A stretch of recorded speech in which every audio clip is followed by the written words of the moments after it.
Operation black money big debate ಭಾಳ ಕುತೂಹಲಕಾರಿ ಚರ್ಚೆಗಳಾಯ್ತು ಇವತ್ತು. ಪ್ರಮೀಳಾ ನೇಸರ್ಗಿ ಅವರು ಹಲವಾರು ಒಂದು ರೀತಿಯಲ್ಲಿ ಬಾಂಬ್ ಹಾಕ್ಬಿಟ್ರಪ್ಪ ಕೆಲವು ವಿಚಾರಗಳಲ್ಲೆಲ್ಲ. ಬಟ್ ಒಂದೊಂದು ಭಾಳ ಸ್ಪಷ್ಟ, ಅವ್ರು ಹೇಳ್ತಿರುವಂಥ ಮಾತಿಗೂ ಅಲ್ಲಿ ನರೇಂದ್ರ ಮೋದಿ ಅವರು ಕೈಗೊಂಡಂಥ ಕೆಲವು ತೀರ್ಮಾನಗಳು ಭಾಳ ಲಿಂಕ್ ಆಗ್ತಾ ಇದೆ. ಮುರಳೀಧರ್ ಒಂದು ವಿಚಾರ, ಇವಾಗ ಈ ಬ್ರೈಲ್ ನೋಟ್ಸ್ಗೂ ಬ್ಲ್ಯಾಕ್ ಮನಿಗೂ ನಾವು ಒಂದು ಸಂಬಂಧ ಕ್ರಿಯೇಟ್ ಮಾಡಿಕೊಂಡು ಒಂದು ಚರ್ಚೆ ಮಾಡಿಸ್ತಾರೆ. ಇವಾಗ ಈ ಬ್ರೈಲ್ ನೋಟ್ ಬಂದರೆ ಹಳೆ ನೋಟ್ ಎಲ್ಲ ಸರ್ಕ್ಯುಲೇಷನ್ನಿಂದ ಕಡಿಮೆ ಆಗುತ್ತೆ, ಬ್ಲ್ಯಾಕ್ ಮನಿ ಕಡಿಮೆ ಆಗ್ಬೋದು. ಅಲ್ಲ, ಎರಡೇ ನೋಟ್ ಮೇಡಮ್ ಸರ್ ಇರ್ಬೋದು ಅಂತ ಒಂದು ನಾವು ಅಲ್ಲ, ಯಾಕೆ ಹೇಳಿದೆ ಗೊತ್ತಾ, 2010 UPA ಗವರ್ಮೆಂಟ್ ಆ ರೀತಿ ಒಂದು ಸಮಿತಿಯನ್ನು ಮಾಡುತ್ತೆ. ಏನು ಅಂತಂದ್ರೆ ₹1000 ಮತ್ತು ₹500 ನೋಟುಗಳನ್ನು ಬದಲಾವಣೆ ಮಾಡಬೇಕು.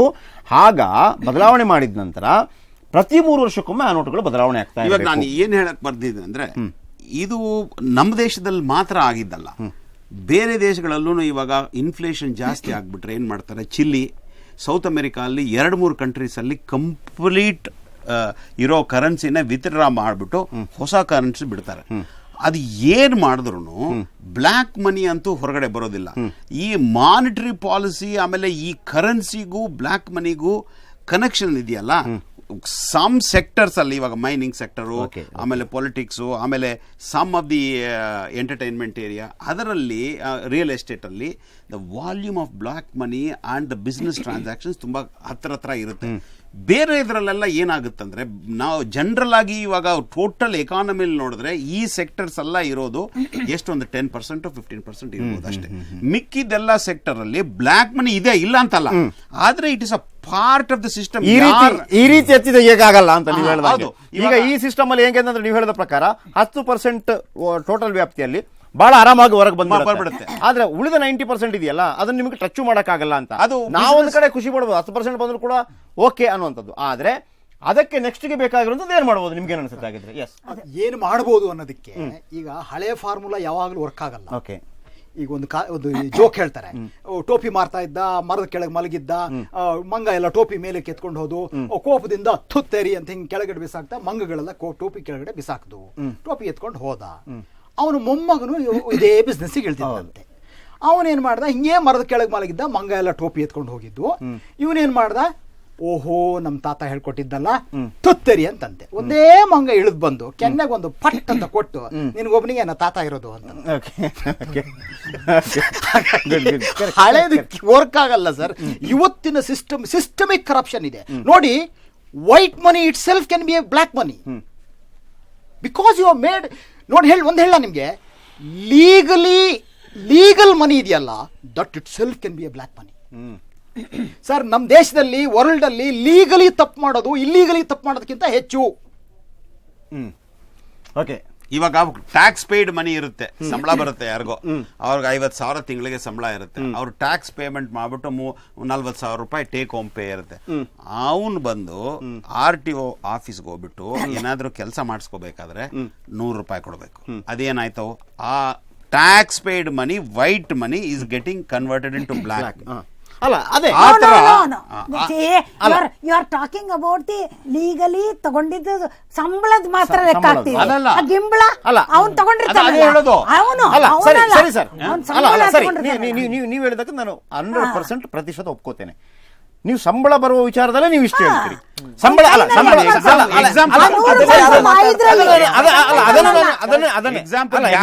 ಯಾಕೆ ಸಿಸ್ಟಮ್ ಅಲ್ಲಿ ಬ್ಲ್ಯಾಕ್ ಮನಿ ಯಾಕೆ ಜನರೇಟ್ ಆಗುತ್ತೆ? ಹೌದು ಸರ್, ಹೌದು ಸರ್. ಬ್ಲ್ಯಾಕ್ ಮನಿ ಸೆಪರೇಟ್ ಇಲ್ಲ, it is a part of the system. ನೀವು ಎಷ್ಟು ದೊಡ್ಡ ಒಂದು ಇದನ್ನ ಬಿಚ್ಚಿಟ್ರಿತಂದ್ರೆ, ನಿಮ್ಮ 50,000 ರೂಪಾಯಿ ಸಂಬಳ ತಗೊಳ್ಳುವನು ಕೂಡ 100 ರೂಪಾಯಿಂದ ಆ ಬ್ಲ್ಯಾಕ್ ಮನಿ ಅಂದ್ರೆ ಅದು ಬ್ಲ್ಯಾಕ್ ಆಗತ್ತೆ. ಆ ರೀತಿ ಅವನಿಗೆ ಲಂಚ ಕೊಟ್ಟಾಗ ಅಂತ ಅದು ಬರುತ್ತೆ. ದಿವಸಕ್ಕೆ 1 ಕೋಟಿ ಬೇರೆ ರೀತಿಯಲ್ಲಿ ಅರ್ನ್ ಮಾಡುವನು, ಅವನ ಬ್ಲ್ಯಾಕ್ ಮನಿಗಳು ಹೇಗಾಗಿರ್ಬೋದು? ಒಂದು ದಿನಕ್ಕೆ 10 ಕೋಟಿ, ಖಂಡಿತ. ಸಬ್ರಿ ಸರ್ ಯಾರೋ ಹೇಳಿದ್ರಲ್ಲ ಮೊನ್ನೆ 25 ಲಕ್ಷ ರೂಪಾಯಿ, 10 ಲಕ್ಷ ಏನೋ. ನಾವು ಬಹಳ ಸಣ್ಣ ವಿಚಾರ ಮಾತಾಡ್ತಾ ಇದ್ದೀವಿ, ಕೊಡೋದು ನಾವು ಇಲಿ ಮುಗಿಸಿ ಮಾತಾಡ್ತಾ ಇದ್ದೀವಿ, ನಾವು ಡೈವರ್ಸರ್ ಬಗ್ಗೆ ನಾವು ಕೇಳ್ತಾ ಇರೋದು.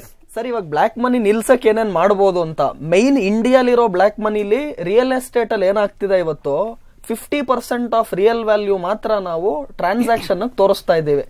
ಯಾರಾನ ನಾನು ಸೇಲ್ ಮಾಡ್ತಾ ಇದ್ದೀನಿ ಮನೆಯನ್ನ, ನನಗೆ ಸಂಪೂರ್ಣ ವೈಟ್ ಮನಿ ಬೇಕು ಅಂದ್ರೆ ಅವ್ರ ಮನೆ ಸೇಲ್ ಮಾಡಕ್ ಆಗಲ್ಲ. ಇವತ್ತು 50% ಅಷ್ಟೇ ನಿಮಗೆ ತೋರ್ಸೋದು. ಇದರಿಂದ ಇನ್ನೊಂದ್ ಏನಾಗ್ತಾ ಇದೆ, ನೀವೇನ್ ಕಟ್ತೀರಾ ಸ್ಟಾಂಪ್ ಡ್ಯೂಟಿ ಆಗಿರ್ಬೋದು, ಅಲ್ಲೂ ಕೂಡ ವ್ಯಾಲ್ಯೂಯೇಷನ್ ಗೌರ್ಮೆಂಟ್ಗೆ ಇನ್ಕಮ್ ಕಡಿಮೆ ಆಗ್ತಾ ಇದೆ. ಸೊ ಇಲ್ಲಿ ರಿಯಲ್ ಎಸ್ಟೇಟ್ ಅಲ್ಲಿ ಫಸ್ಟ್ ಚೇಂಜ್ ಬರಬೇಕು. ಎರಡನೇದು ನಾವು ಆಲ್ರೆಡಿ ಡಿಸ್ಕಸ್ ಮಾಡ್ದಂಗೆ ಟ್ಯಾಕ್ಸ್ ಸಿಸ್ಟಮ್ ಅಲ್ಲಿ ಬದಲಾವಣೆ ಬರಬೇಕು.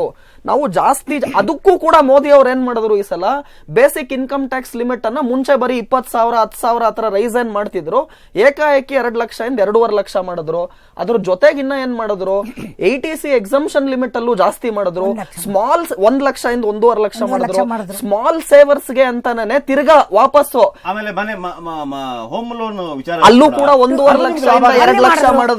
ಸೊ ಇದ್ರ ಮುಖಾಂತರ ಏನ್ ಮಾಡಿದ್ರು, ಸೇವಿಂಗ್ಸ್ ಇವಾಗ ಏನು 30% ಹತ್ತತ್ರ ಸೇವಿಂಗ್ಸ್ ರೇಟ್ ಹೋಗಿತ್ತು, ಅದನ್ನ ಈ ಎಲ್ಲಾ ಎಫೆಕ್ಟ್ ಮುಖಾಂತರ 30 to 33% ಸೇವಿಂಗ್ಸ್ ಇಲ್ಲೇ ಬರುತ್ತೆ. ನೀವು ಒಂದ್ಸಗೆ ನಾವು ಎಲ್ಲಿ ಬರ್ತಾ ಇದೀವಿ ಗೊತ್ತಾ, ಮತ್ತೆ ಇಲ್ಲಿ ಮುಂಗ್ಸಿಕತೆಗೆ ಬರ್ತಾ ಇದೀವಿ.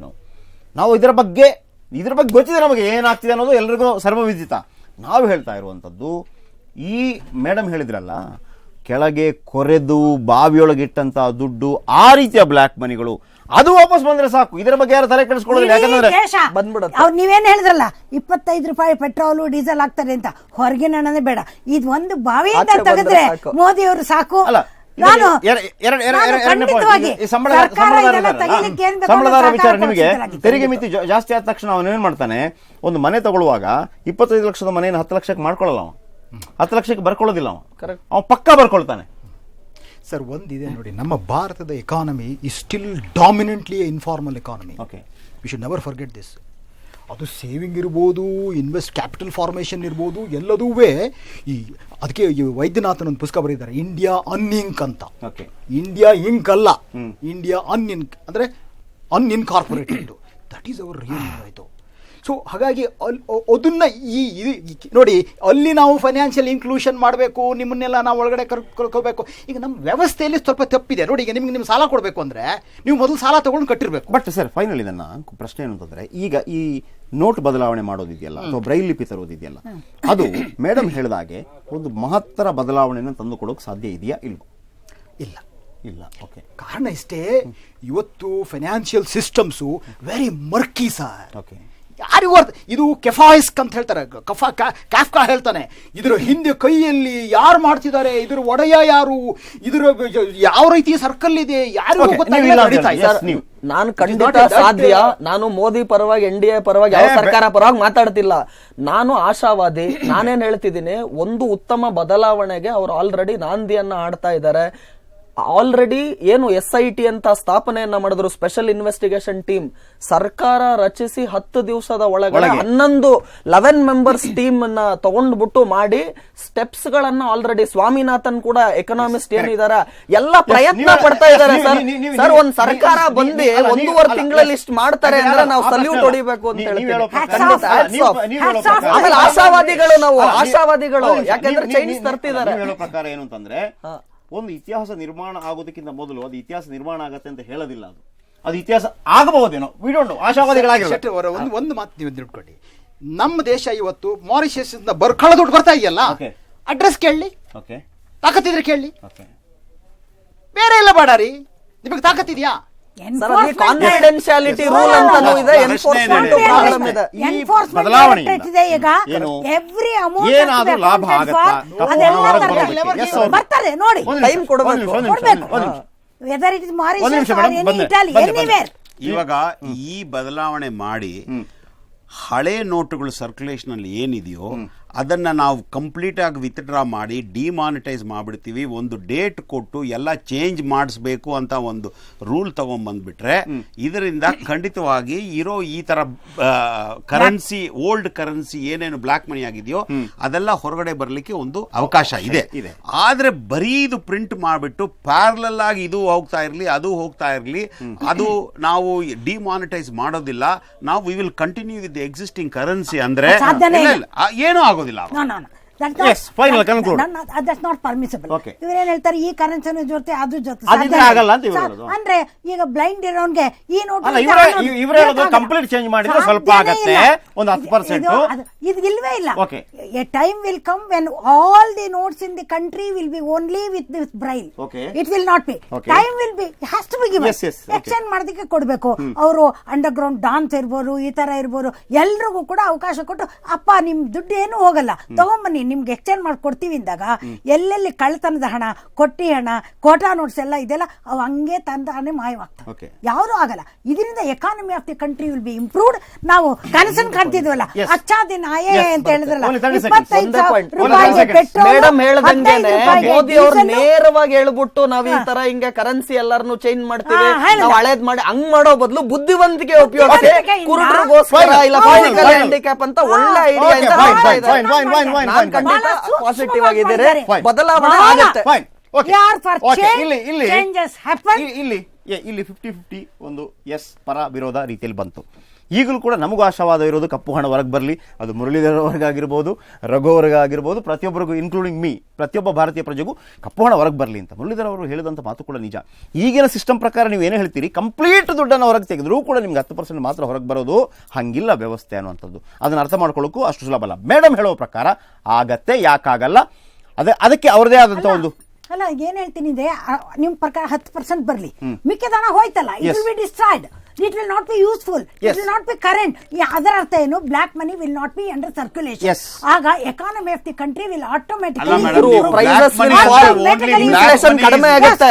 ಆಮೇಲೆ ಈಗಿರೋ ಬ್ಲಾಕ್ ಮನಿ ಪ್ರಮಾಣ ಕಡಿಮೆ ಆಗ್ಲಿ ಅನ್ನೋದೇ ನಮ್ದು. ಝೀರೋ ಆಗೋದು Okay. ಬೇಡ, Yes, ಪ್ರಮಾಣ yes. ಕಡಿಮೆ Yes, ಆಗ್ಲಿ. okay. ದುಬೈಯಿಂದ ಬರೋ ಹಣ Okay. ಅಲ್ಲೇ ನಿಲ್ಲಿ, Okay. ನೇಪಾಳಕ್ಕೆ ಬಾಗಿಲು. Yes okay. ಒಟ್ಟಾರೆಯಾಗಿ ಬ್ರೈಲ್ ಲಿಪಿ ತರೋದ್ರಿಂದ ಯಾವುದರಲ್ಲಿ ನೋಟಲ್ಲಿ ಎಂತೆಲ್ಲ ಸಾಧ್ಯತೆಗಳಾಗಬಹುದು ಅನ್ನೋದು ಒಂದೇ ಚರ್ಚೆಯಲ್ಲಿ ಮುಗಿಸೋಕೆ ಆಗೋದಿಲ್ಲ. ಇವತ್ತು ಕೂಡ ನಾವು 50-50 ಚರ್ಚೆಯಲ್ಲಿ ನಿಂತಿದ್ದೀವಿ. ಆದರೆ ಆಶಾವಾದ ಬ್ಲ್ಯಾಕ್ ಮನಿ ಹೊರಗೆ ಬರಲಿ ಅನ್ನೋದು ಎಲ್ರಿಗೂ ಕೂಡ ಯಾವುದೇ ರೀತಿಯಲ್ಲಾದರೂ ಬರಲಿ. ಆದರೆ ತಜ್ಞರು ಹೇಳುವಂಥ ಹಲವಾರು ವಿಚಾರಗಳು ಕೂಡ ನಾಳೆ ಅದಕ್ಕೆ ಕೆಲವು ವಿಚಾರಗಳಿಗೆ ಕೊಕ್ಕೆಯಾಗಿ ಪರಿಣಮಿಸ್ಬೋದು. ಮತ್ತು ಕೂಡ ನಾವು ಆಶಾವಾದಿಗಳಾಗಿರೋಣ, ಬ್ಲ್ಯಾಕ್ ಮನಿ ಹೊರಗೆ ಬರಲಿ, ಅದು ಯಾವುದೇ ವಿಧದಲ್ಲೂ ಆಗಿರ್ಬೋದು, ಅದು ದೇಶದ ಆರ್ಥಿಕ ಪರಿಸ್ಥಿತಿಯನ್ನು ಸುಧಾರಿಸಲಿ. ಇದೇ ನಮ್ಮ ಆಶಯ. ಇದು ಇವತ್ತಿನ ಬಿಗ್ ಡಿಬೇಟ್. ಎಲ್ಲ ಕಾರ್ಯಕ್ರಮದಲ್ಲಿ ಭಾಗವಹಿಸಿದಂಥ ಗಣ್ಯರಿಗೂ ಧನ್ಯವಾದ. ನಾಳೆ ಇದೇ ಹೊತ್ತಿಗೆ ಮತ್ತೆ ಬರ್ತೀನಿ. ನಮಸ್ಕಾರ, ಗುಡ್ ನೈಟ್.